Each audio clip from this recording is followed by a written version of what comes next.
Hi, my name is Gillian Suslow, and I'm coming from Emerson College. And today I'll be talking about the research project that I did last semester on the best practices of internal branding. So when most people think of Starbucks, they think of a clean coffee shop with good coffee and friendly staff. And if a customer goes and none of those things are true, you have a bad cup of coffee, poor customer service, then Starbucks potentially loses a loyal customer or loses their credibility. And that's because their internal brand doesn't align with the external brand. So it's really critical for all employees, from the CEO to people on the floor, to understand how their role in the organization, how their goals and their objectives play into the overall business strategy and objectives. So the purpose of my research was to develop the best practices guide and really show how employees identify with the internal brand and how this can strengthen the organization's overall business strategy. And then through this, we can understand how employees really identify with internal branding. So I'll just be going over my literature review, the methods that I use for this research, and then the analysis of the data. So there was a lot of research that went into this, but these were the three most relevant research articles that I read. So building brand commitment, internal brand building, and internal marketing. And Berman and Zeppelin came up with building brand commitment, and they developed two constructs, brand citizenship and brand commitment citizenship, and to show how internal brand management needs to align with the external brand.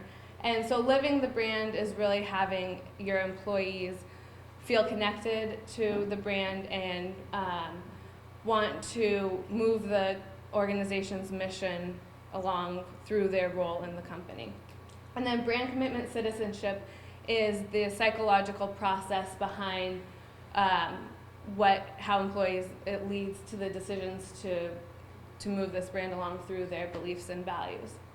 And then internal brand building by Valster and De Trinitoni was really that leadership is one of the major keys to having successful internal branding and having that aligned with the external brand. And they need to show their employees through their actions and through their values and beliefs how the company is going to be moved along and what their vision and mission and everything needs to be. And then internal marketing by Ahmed and Rafiq was really that internal employees are internal customers, and you don't have to just worry about your external customers. You have to ensure that your internal customers are happy too, because their work will lead to the satisfaction of external customers. So the research questions I developed for this study was, in what ways do organizations align their internal brand with their external brand so all stakeholders are exposed to a consistent message? And then also, how can employee communication through internal branding strengthen the overall strategic business objectives of the organization? So the methodology I used, it was qualitative, and I used informant interviews and grounded theory approach. So informant interviews were used because I had to speak with people that were internal in the company and who really understood the culture of that organization, so they could give me the details of how they go about their internal branding. So I talked with Wendy Green, who is the Director of Internal Communication at United Biosource Corporation, Kim Kolchecki, who's the Marketing Director of Driscoll Berries, Sam Cabaluna, who's the Director of Communications and Marketing at Earthbound Farm, and Michael DeCory, who's the VP of Wegmans Brands. And these four had all very strong internal branding functions within their company, and these were the four brand representatives of each of the organizations.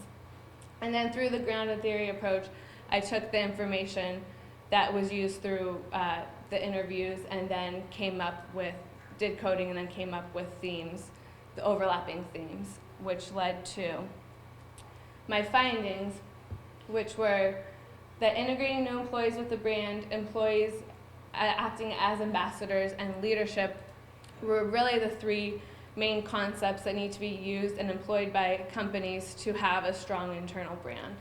So integrating new employees with the brand, hiring practices is where it really begins with. You have to hire someone who fits a culture match to the organization's culture, because they already share the same beliefs and values as the organization. And then orientation, that's really the first touching point of integrating new employees into the company, and it's really a chance for them to understand how their role would be playing into the overall picture of an organization.